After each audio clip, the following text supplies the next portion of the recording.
పిఠాపురంలో మాజీ ఎమ్మెల్యే లేదంటే ప్రస్తుతం తెలుగుదేశం పార్టీ అధికార ప్రతినిధిగా ఉన్న వర్మ రోజు రోజుకి ఆయన రాజకీయ నిర్ణయాల్లో మార్పు రాబోతున్నాయి అనే చర్చ అయితే నడుస్తుంది. ఎందుకంటే ఇప్పటికే కంప్లీట్‌గా పిఠాపురం మొత్తం జనసేన ఆక్యుపై చేసేసింది. జనసేన నియోజకవర్గం అంతా ఎక్కడ చూసినా జనసేన గురించి. ఎందుకంటే ఆ పార్టీ అధినేతే అక్కడ ఎమ్మెల్యేగా గెలిచి డిప్యూటీ సీఎం హోదాలో ఉన్నారు. పిఠాపురం నియోజకవర్గ అభివృద్ధికి సంబంధించి కొన్ని హామీలు ఇచ్చారు. వాటిని ఒక్కొక్కటి నెరవేరుస్తున్నారు కూడా. దానికి సంబంధించి మన 2024 ఎండింగ్‌లో మొత్తం ఆయన ఏం చేశారు నియోజకవర్గానికి సంబంధించి అనేది మొత్తం ఒక ఆహ్, ఒక పోస్ట్ అయితే పెట్టారు కంప్లీట్‌గా. అంటే ఒక డాక్యుమెంట్ అయితే రిలీజ్ చేశారు. ఏం చేశాం, ఏంటి అనేది. ఇక్కడ కంప్లీట్‌గా ఏంటంటే మొన్నటి వరకు పిఠాపురం అంటే వర్మ, వర్మ అంటే పిఠాపురం అన్నట్టుగా ఉంది. ఇప్పుడు పిఠాపురం అంటే care of Pawan Kalyan, Pawan Kalyan care of address ఏంటంటే పిఠాపురం అన్నట్టుగా అయిపోయింది.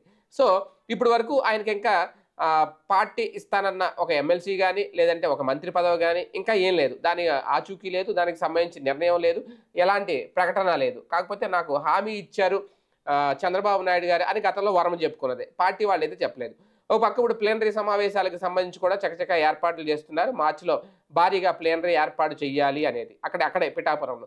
అంటే ఒక రకంగా కంప్లీట్‌గా మంగళగిరి నియోజకవర్గం ఎలా అయితే నారా లోకేష్ గారిదో, లేదంటే కుప్పం ఎలాగైతే చంద్రబాబు నాయుడు గారిదో, పులివెందుల ఎలాగైతే జగన్మోహన్ రెడ్డి గారిదో, ఇప్పుడు పిఠాపురం అంటే ఇంక పవన్ కళ్యాణే. ఇక అక్కడి నుంచి ఆయన కంప్లీట్‌గా వర్మ తప్పుకోవాల్సిందేనా అనేది ఒక టెన్షన్. అలాగని చెప్పి ఏమన్నా పదవి ఇస్తారా లేదా అంటే పార్టీ ఇంకా ఏమీ మాట్లాడట్లేదు. అలాగని వేరే నియోజకవర్గానికి వెళ్తారా అంటే అక్కడ ఉన్న పరిస్థితుల రీత్యా వేరే నియోజకవర్గంలో ఇక్కడున్నంత ఆదరణ వరంకొస్తుందా లేదని. ఏది ఏమైనా ఈ ప్లీనరీ సమావేశాల్లోపు ఎందుకంటే ప్లీనరీలో నాగబాబు అక్కడ అప్పటికే ఆయనకి ఒక మంత్రి పదవి ఇచ్చేసి అక్కడ ఆ సభలో ఆయన అనౌన్స్ చేసేస్తే ఖచ్చితంగా అది వర్మ వర్గీయుల్ని కాస్తంత ఇబ్బంది పెట్టినట్టు అవుతుంది.